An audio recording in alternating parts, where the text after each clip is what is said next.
Hi, this is Chris from Nightfall Audiobooks. Today I have for you Night Games by R.L. Stine from the Fear Street series. This was a request, you know who you are. I love it when you guys give me ideas on what to do next. When I get a request, and it's in the middle of me recording something, like it always is, I put it on a separate list, and then as I finish my projects, I reference that list and go, okay, what on here strikes my fancy this time? I sat down to record what Holly heard today. It didn't click, it didn't do something for me. So I went back to my list and said, well, what else is on here? And I saw Night Games, and I read the first couple of pages and said, okay, it's going to be Night Games now. That's why requests are so important, because they help me drive my decision-making when I'm trying to figure out what to do next. I have not read Night Games before. I don't know anything at all about it. I don't know what to expect. I know it should be pretty short to read, and we will see how this goes. I'm looking forward to it. I love R.L. Stine. He's my favorite author, next to Christopher Pike, next to Mark Anthony, next to Patricia C. Reed. So let's begin. What should I read next? I don't know. Send me an email, nightfallaudiobooks@gmail.com. I'm at home right here on YouTube at Nightfall Audiobooks. Feel free to like, comment, and subscribe, and hit the join button to show your support. Any help is greatly appreciated. I really, truly do mean that. I also have a Patreon page, patreon.com/nightfallaudiobooks. So tell your friends, tell your mom, tell whoever you think would like to listen to me tell them tales from R.L. Stine. Thank you very much for listening, and let's begin. Welcome to a Nightfall Audiobooks production of Night Games by R.L. Stine, a Fear Street novel, Book 40. Chapter 1. Whoa! I stopped and grabbed Lenny Boyle's arm. Check it out! I had to shield my eyes against the harsh, bright lights. Lenny laughed and pretended to stagger off the sidewalk.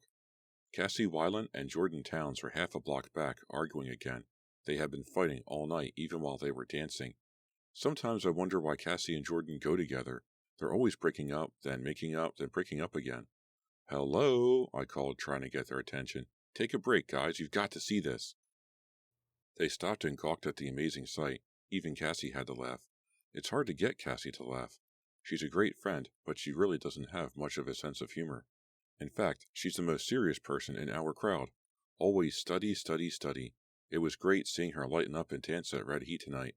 Her copper-colored hair was flying. Her hazel eyes reflected the flashing lights. If only she and Jordan didn't fight all the time. He's so good-looking, and he knows it. And he's always coming on to other girls. I think that's what starts most of their fights. I don't know for sure. Cassie and I are good friends, but Cassie sort of keeps herself tightly wrapped up. She doesn't reveal what she's really thinking, not even to me. But now, walking home from the dance club, we were all thinking the same thing. How could Mr. Crowell do this to his front yard? All four of us stopped and stared at the brightest, ugliest, craziest, tackiest display of Christmas lights we'd ever seen. Red and green lights blazed from the roof, around the windows and doors, along the gutters, and in all the trees. Mr. Crowell had two Santas facing each other in identical glowing sleighs. Reindeer with flashing red noses, elves, gremlins, Santa's helpers, bright purple mice, bright white snowmen, neon animals I didn't even recognize, and twinkling, flashing, glowing lights everywhere. It's brighter than a dance club, Jordan declared, shaking his head. His dark eyes twinkled too, reflecting the red glare of the lights. He'll need a calculator to add up his electric bill, I chimed in. Everyone laughed. You see, Mr. Crowell's our math teacher, and he doesn't allow us to bring calculators to class. Lenny scowled. We should smash them, he muttered. Mr. Crowell is not Lenny's favorite teacher. In fact, Mr. Crowell isn't anyone's favorite teacher. Every school has at least one teacher that everyone hates. At Shady Side High, Mr. Crowell wins that prize. I'm so easygoing and sensible. I get along well with all my teachers. All except Mr. Crowell. Diane Brown, please complete this equation to the 5th decimal. I can hear his high, shrill voice. It always gives me chills, like chalk scraping on a blackboard. I snuggled against Lenny. We were both glowing from the lights of the front yard. The tiny stud in Lenny's ear sparkled like a star. I kissed his cheek. Poor Lenny. Mr. Crowell was toughest on him. All the teachers were tough on Lenny. I guess it's because Lenny doesn't care much about school, because he doesn't play the game, because he's kind of tough-looking. Why do I go out with a guy like Lenny, a quiet, sensible girl like me? Because I know him well enough to get past his surface cool, because I know he's a really good guy underneath. He acts tough, but he's really a marshmallow. Actually, I'm surprised that Lenny wants to go with me.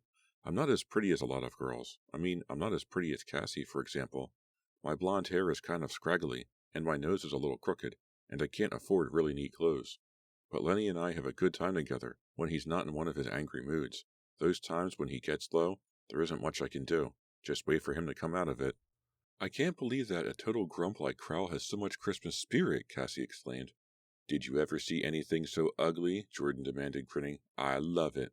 I want to do this in my front yard. I keep it going all year. I laughed.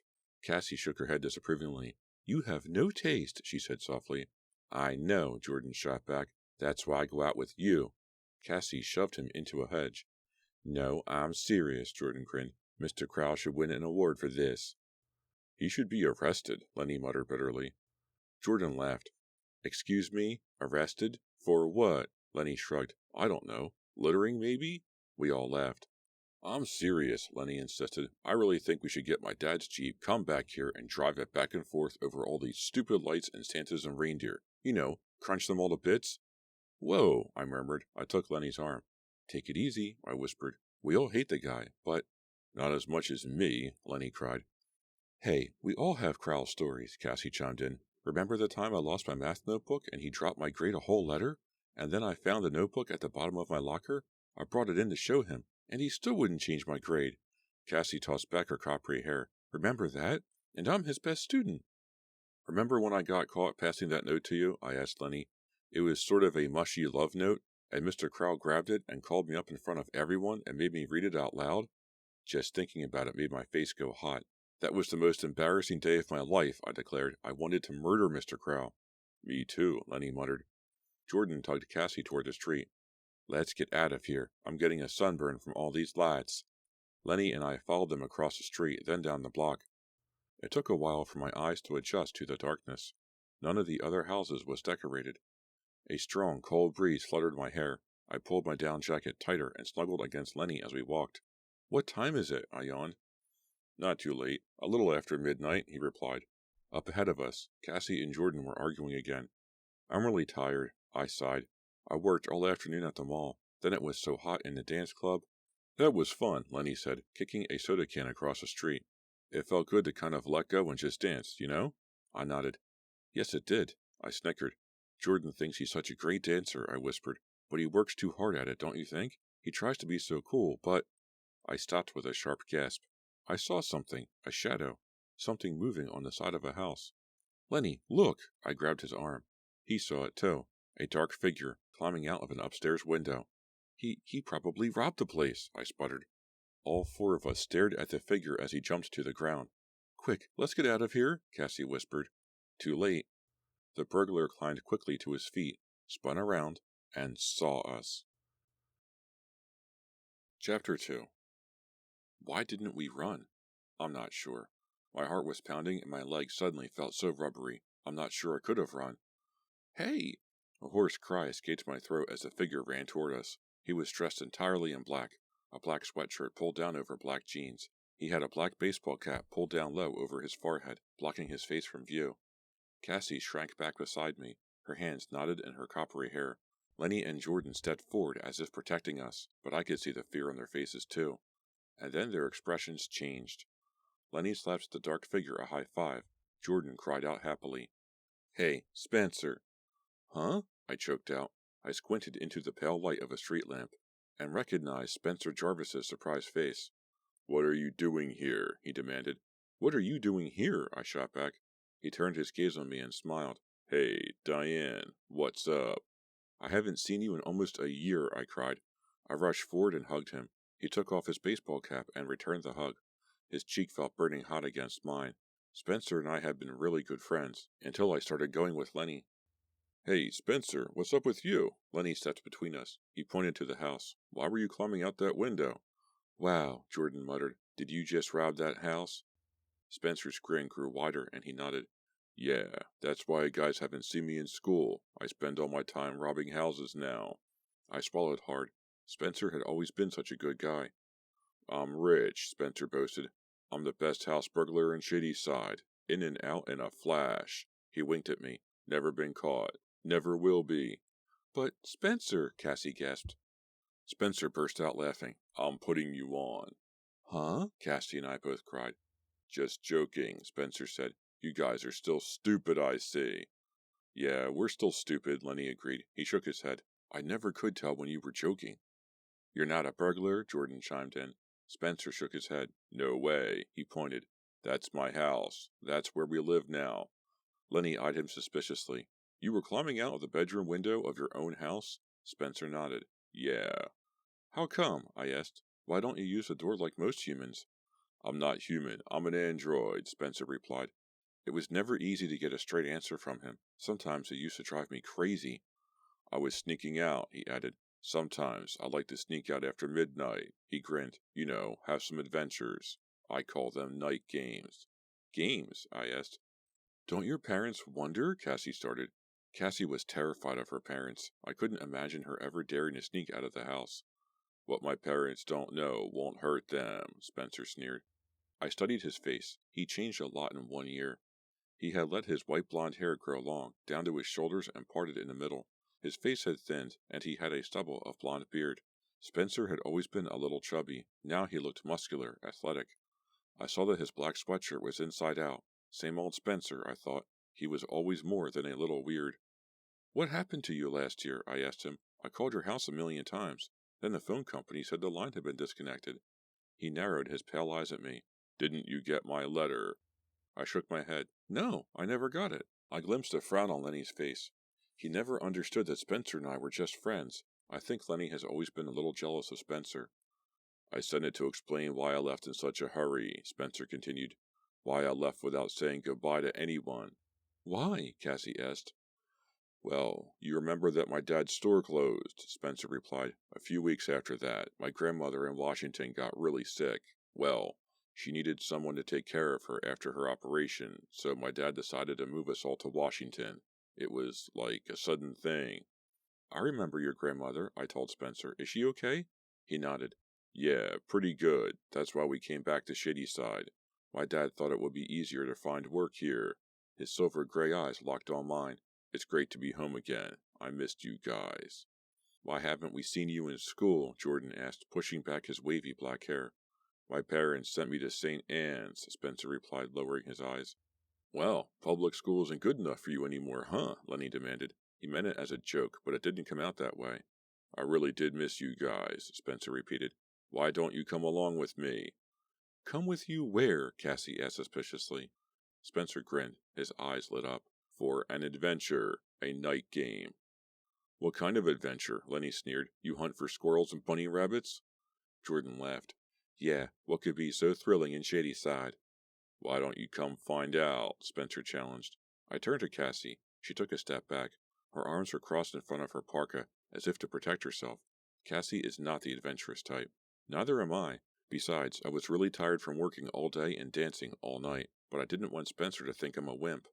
What kind of adventure? Lenny insisted.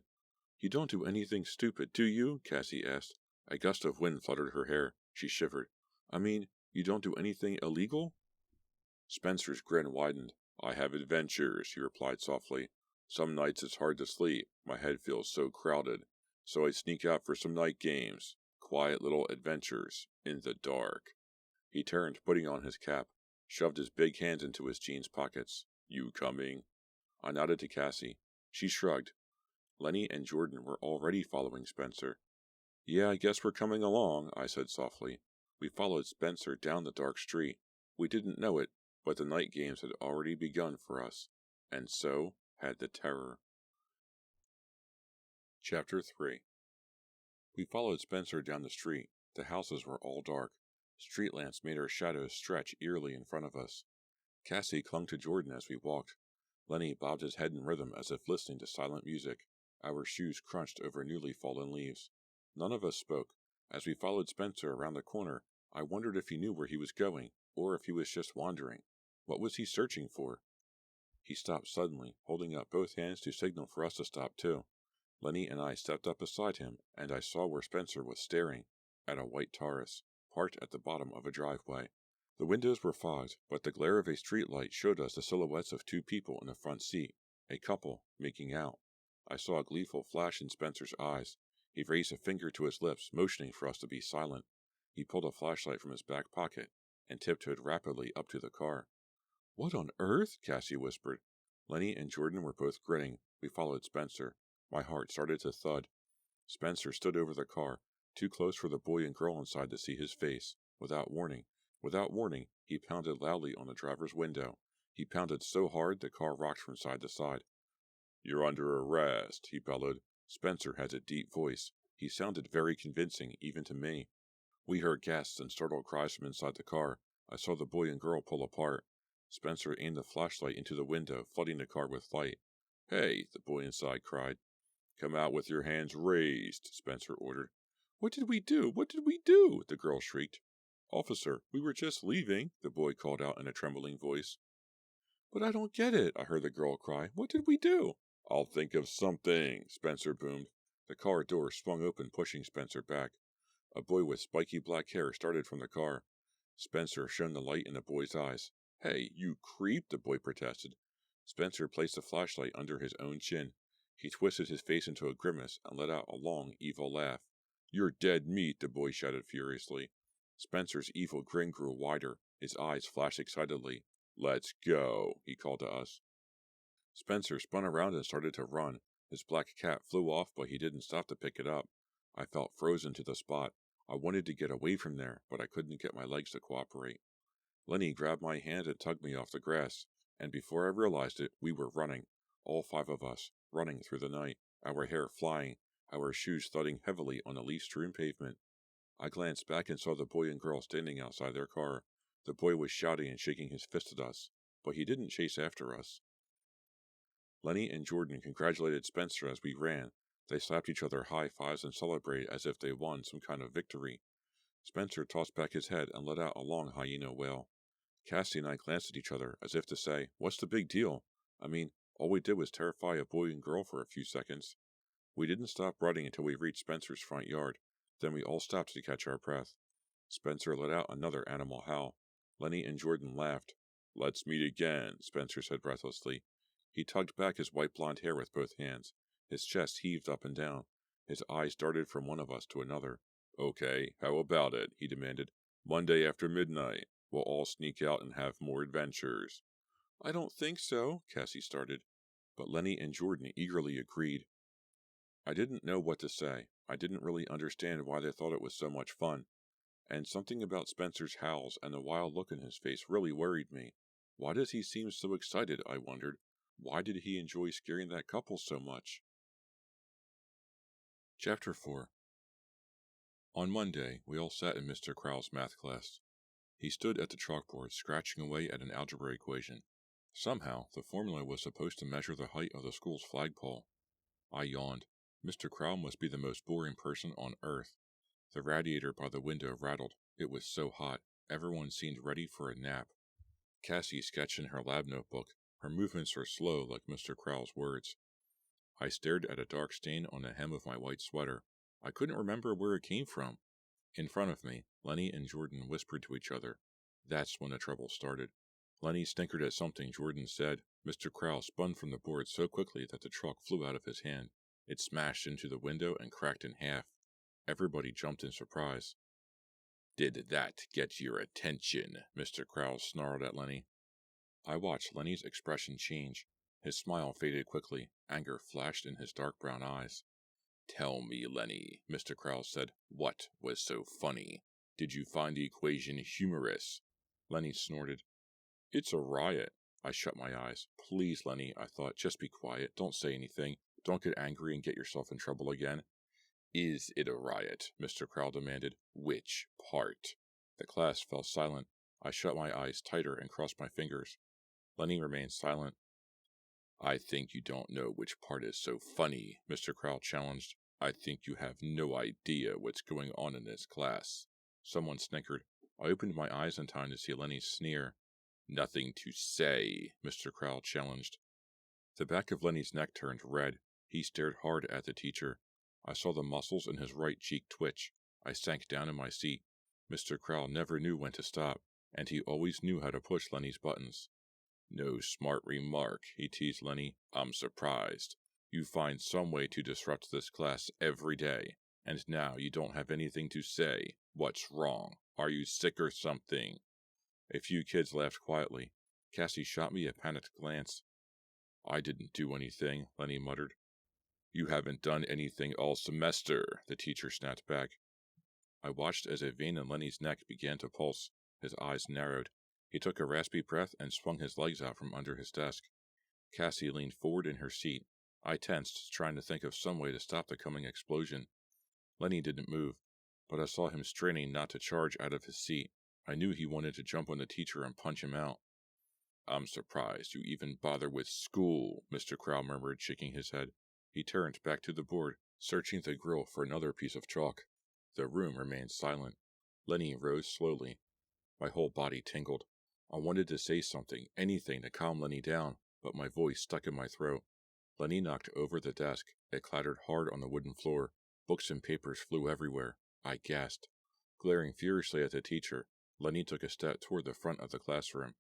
Mr. Crow turned from the blackboard to face him. Sit down, he ordered. I reached out my hand to grab Lenny's arm. Lenny, no, I whispered, but he angrily shook my hand off. He balled his hands into fists and moved slowly toward Mr. Crow. I slid out of my seat, tried to grab Lenny, hold him, pull him back. Too late. Lenny stepped up to Mr. Crow and raised his fist. Lenny, don't, I cried. Don't! Chapter 5.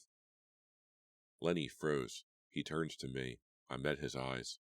He took a shuddering breath and glanced down at his fists. His hands shook.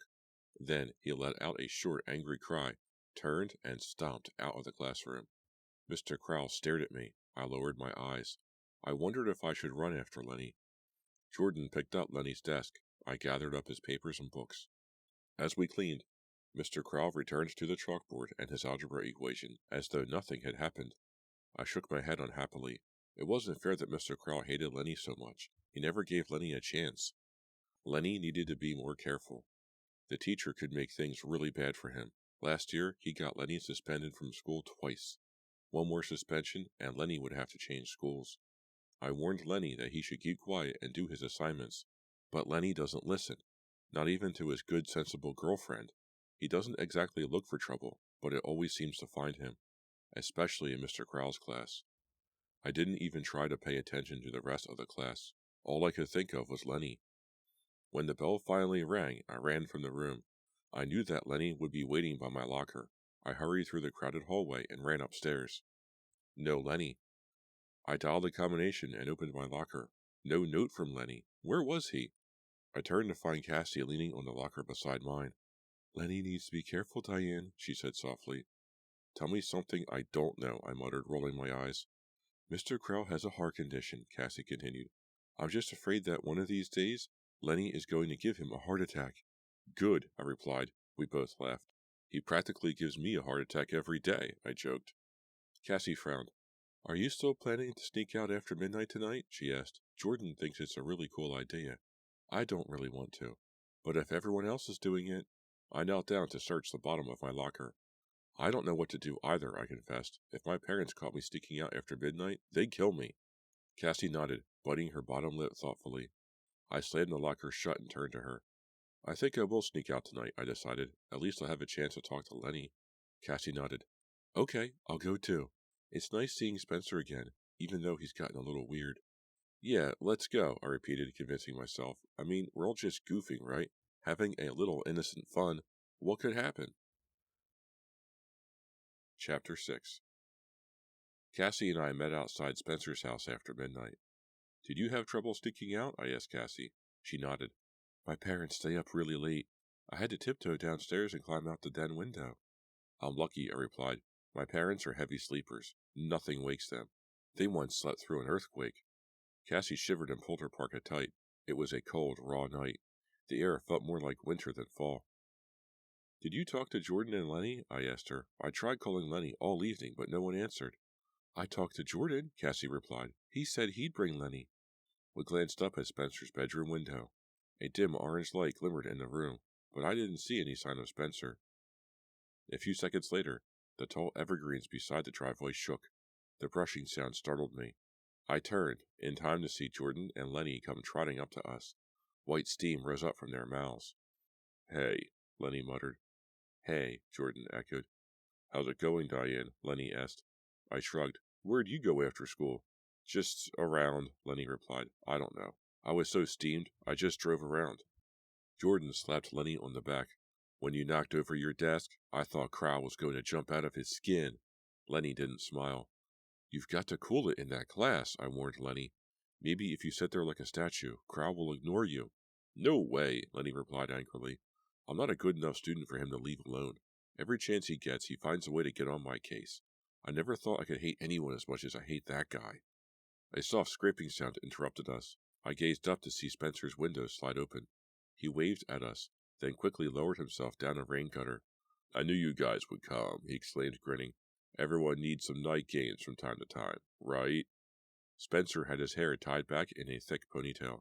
He wore a black sweatshirt inside out, and black baggy chinos that were ripped at both knees. He turned to Lenny. How's it going? Lenny lowered his gaze to the ground. I've been better. Crow gave Lenny a hard time again in algebra, Jordan explained. Spencer shook his head. That jerk Crow, he muttered with surprising anger. He always gave me a hard time, too. I hate that guy. Let's not talk about it anymore, Cassie chimed in. I mean, what are we doing out here? It's so cold. Why are we doing this? Cheap thrills, Spencer replied without smiling. Let's go. He strode off so quickly, the four of us had to jog to catch up.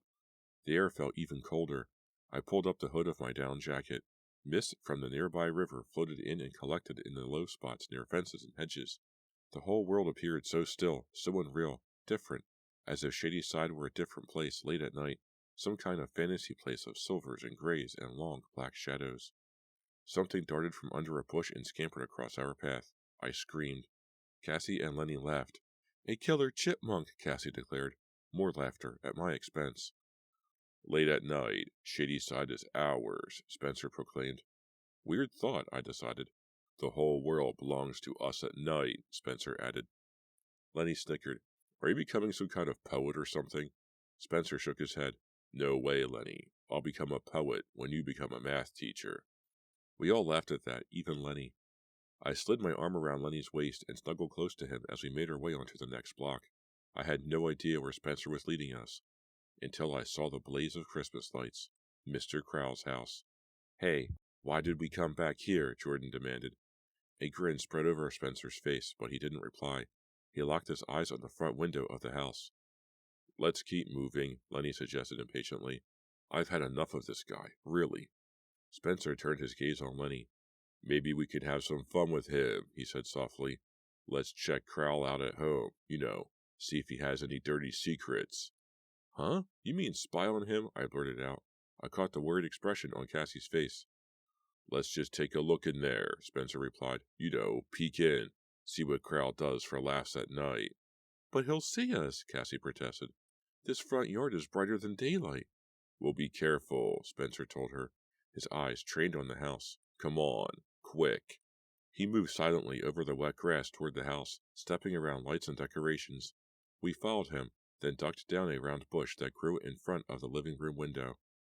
If he looks out the window, he'll see us, Cassie warned. She shivered. A gust of cold air made me shiver too. What am I doing here? I asked myself. After midnight on a school night, crouched in front of a teacher's window? It's crazy, but kind of exciting, I admitted to myself. We raised our heads over the bush and peeked into the window. The lights were on, but turned down low. I could hear Christmas music playing. Against the back wall, I saw Mr. Crowell stringing silver garlands on a Christmas tree. He's working on his tree really late, I thought. Most teachers I know go to bed early because they have to get up so early. Squinting into the dimly lit room, I saw 4 open boxes on the couch. They were propped on their sides and full of ornaments. Nothing like rushing the season, Lenny muttered. What's with this guy anyway? He doesn't have any kids or a family or anything, Jordan added. He's doing all this Christmas stuff for himself. Weird, Lenny said under his breath. Shh, Cassie warned. He'll hear us. We watched Mr. Crowell trim his tree for another few minutes. Then he turned out the living room lamps to enjoy the sparkle of his decorations. He sat down in an armchair, drank from a can of soda, and stared at his creation with a satisfied expression. Boring, I declared. All he's doing is staring at his ugly tree. I turned to Spencer. This isn't much of an adventure. Yeah, let's go, Lenny agreed. I see enough of this creep during the day. I don't want to watch him at night, too. Lenny tugged me away from the bush. Cassie and Jordan followed us. We edged away from the window and started to make our way down the gravel driveway. I thought Spencer was right behind us, but a loud crash made me spin around. "Whoa!" I cried out when I saw Spencer swing his big flashlight. He smashed it into a cluster of twinkling red and green lights. The lights crackled as they broke. Spencer tugged out a section of lights by the wires. Then he stomped on the lighted Santa. The Santa cracked and toppled over. Spencer kicked it across the lawn. "Hey, stop it!" I screamed. "Spencer, what are you doing?" Jordan cried. Spencer ignored us. He pulled out more lights. Then he pulled an aluminum reindeer from the ground and heaved it toward the house. "Spencer, stop!" Cassie and I screamed. Spencer was like a wild man. He was swinging his flashlight, smashing lights, grunting with each swing, his eyes wild, his mouth open. "Let's get out of here!" I cried. Too late. The porch light flashed on. The front door opened, and Mr. Crowell stepped onto the stoop. "I see you," he screamed.